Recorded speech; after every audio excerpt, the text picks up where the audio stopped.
സുസുക്കിയുടെ scooter segment നോക്കുമ്പോഴേക്കും ഏറ്റവും കൂടുതൽ fan base ഉള്ളൊരു മോഡൽ ആക്സസ് 125. അപ്പോൾ ആക്സസിന്റെ ഏറ്റവും പുതിയ ഫേസ് ലിഫ്റ്റ് ചെയ്ത മോഡൽ നമ്മുടെ കൂടെ ഉണ്ട്. എന്തൊക്കെ മാറ്റങ്ങളാണ് വന്നിട്ടുണ്ടെന്ന് നോക്കിയാലോ. ഈ ഒരു പുതിയ ആക്സസ് വരുന്നത് പുതിയൊരു ഷാസിയിലാണ് കേട്ടോ. അതുകൊണ്ട് തന്നെ ഓവറോൾ വീൽ ബേസ് കുറച്ചിട്ടുണ്ട്, പക്ഷേ സീറ്റിന്റെ ലെങ്ത് കൂടുതലാണ്. അതേപോലെ സീറ്റ് ഹൈറ്റ് കുറച്ചിട്ടുണ്ട്. കുറച്ചുകൂടെ ലോങ് ഡ്രൈവ് ഒക്കെ ഓടിക്കുന്നവർക്ക് വളരെ കംഫർട്ടബിൾ ആയിട്ടുള്ള രീതിയിലാണ് വന്നിട്ടുള്ളത്. ഇനിയിപ്പോൾ ഓവറോൾ ലുക്കിലേക്ക് വരുമ്പോഴത്തേക്കും കളർ ഓപ്ഷൻ നോക്കിയേ, ഒരു മോണോട്ടോൺ കളറിലാണ് വരുന്നത് കേട്ടോ. 5 കളേഴ്സ് അവൈലബിൾ ആണ്. ഹെഡ്ലൈറ്റ് നോക്കുമ്പോഴത്തേക്കും ഒരു സിംഗിൾ പീസിലുള്ള ഹെഡ്ലൈറ്റ് യൂണിറ്റ് ആണ് കാണുന്നത്.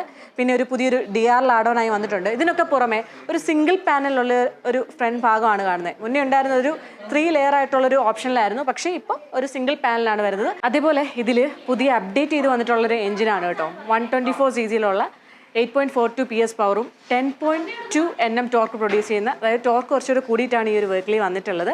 അതേപോലെ തന്നെ വളരെ സൈലന്റ് ആയിട്ടുള്ള സ്റ്റാർട്ടാണ്, കുറച്ചുകൂടെ റിഫൈൻഡ് ആയിട്ടുള്ള എഞ്ചിനാണ്. ഫ്യൂവലിന്റെ പാട്ട് നോക്കിയാലും നമുക്കറിയാം, ഓൾറെഡി നമുക്ക് ആക്സസിൽ 64 km/L ഒക്കെയാണ് സർട്ടിഫൈഡ് ആയിട്ട് മൈലേജ് കിട്ടിക്കൊണ്ടിരുന്നത്. എന്നാൽ ഇപ്പോൾ ഒരു 2% കൂടെ മൈലേജ് ആഡ് ഓൺ ആയിട്ടാണ് വന്നിട്ടുള്ളത് കേട്ടോ. അടുത്ത് നമുക്ക് ഡിജിറ്റൽ കൺസോൾ ഒന്ന് നോക്കാം കേട്ടോ. പുതിയ അപ്ഡേറ്റ് ചെയ്ത് വന്നിട്ടുള്ള സുസുക്കിയുടെ ഒരു പുതിയ കൺസോളാണ് ഈ കാണുന്നത്. അതായത് ഇതിലിപ്പം വെതർ കണ്ടീഷൻ അറിയാൻ വേണ്ടി പറ്റും. അതേപോലെ തന്നെ കലണ്ടർ ആഡ് ചെയ്യാൻ വേണ്ടിയുള്ള ഓപ്ഷൻ ഉണ്ട്.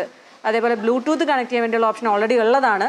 അപ്പം സുസുക്കിയുടെ തന്നെ റൈഡ് കണക്ട് എന്ന് പറഞ്ഞിട്ടുള്ള ആപ്ലിക്കേഷൻ സപ്പോർട്ട് വഴി 10x10 നാവിഗേഷൻ പോലെയുള്ള കാര്യങ്ങൾ, അതേപോലെ തന്നെ സർവീസിൻ്റെ അപ്ഡേറ്റ്സ് തുടങ്ങിയിട്ടുള്ള കാര്യങ്ങൾ നമുക്ക് ലേറ്റസ്റ്റ് ആയിട്ട് അറിയാൻ വേണ്ടിയുള്ള എല്ലാ ഓപ്ഷൻസും കൊണ്ടുവന്നിട്ടാണ് ഈ ഒരു ക്ലസ്റ്റർ ബാർ നമുക്കിപ്പോൾ കാണാൻ സാധിക്കുന്നത്. ഇനി നമുക്ക് ഹാൻഡിൽ ബാർ നോക്കുമ്പോഴത്തേക്കും പുതിയൊരു ആഡ് ഓൺ വന്നിട്ടുള്ളത് ഡിമ്മ് ബ്രൈറ്റ് സ്വിച്ചിനൊപ്പം ഒരു പാസിൻ്റെ സ്വിച്ച് ആഡ് ഓൺ ആയി വന്നിട്ടുണ്ട്. അതോടൊപ്പം റൈറ്റ് സൈഡിലേക്ക് വരുമ്പോഴത്തേക്കും ഹസാറിൻ്റെ സ്വിച്ചും കാര്യങ്ങളൊക്കെ ആഡ് ഓൺ ആയി വന്നിട്ടുണ്ട്. പിന്നെ മെയിൻ ആയിട്ടുള്ള കാര്യം, എല്ലാ വാഹനങ്ങൾക്കും വളരെ ആവശ്യമുള്ള കാര്യമാണ്, ഈ ഒരു ഭാഗത്തൊക്കെ നമ്മളെപ്പോഴും ഫോണ് അല്ലെ പേഴ്സൊക്കെ വെക്കുന്നതാണ്. അപ്പം കുറച്ചുകൂടെ യൂട്ടിലിറ്റി സ്പേസ് 2 സൈഡിലേക്കുമായിട്ട് ഡിവൈഡ് ചെയ്ത് കൊടുത്ത് ആഡ് ചെയ്ത് വന്നിട്ടുണ്ട്. ഇവിടെ ഒരു ഹുക്ക് തന്നിട്ടുള്ള കാര്യങ്ങളുണ്ട്. പിന്നെ ഓൾറെഡി നമുക്ക് സുസുക്കിയുടെ വണ്ടികളുള്ളതാണല്ലോ charging option, USB charger connect ചെയ്യാൻ വേണ്ടിയുള്ള ഓപ്ഷൻസ് കാര്യങ്ങളൊക്കെ ഈ ഒരു ഭാഗത്തായിട്ടുണ്ട്. പിന്നെയുള്ളൊരു മാറ്റം, നമുക്ക് ഈ ഒരു സീറ്റിന്റെ സ്റ്റോറേജ് 21.3 ലിറ്റർ ആയിരുന്നു, അത് മാറിയിട്ട് 24.4 ലിറ്ററിലേക്ക്, അതായത് കുറച്ചുകൂടെ സ്പേസ് കൂടിയിട്ട്, അതായത് ഒരു ഫുൾ ഫേസ് ഹെൽമെറ്റ് ഒക്കെ വളരെ ഈസി ആയിട്ട് വെക്കാവുന്ന രീതിയിലുള്ള സ്പേസിലേക്ക് എന്തായാലും ഈ ഒരു യൂട്ടിലിറ്റി സ്പേസ് പറഞ്ഞിട്ടുള്ള കാര്യങ്ങൾ വന്നിട്ടുണ്ട്.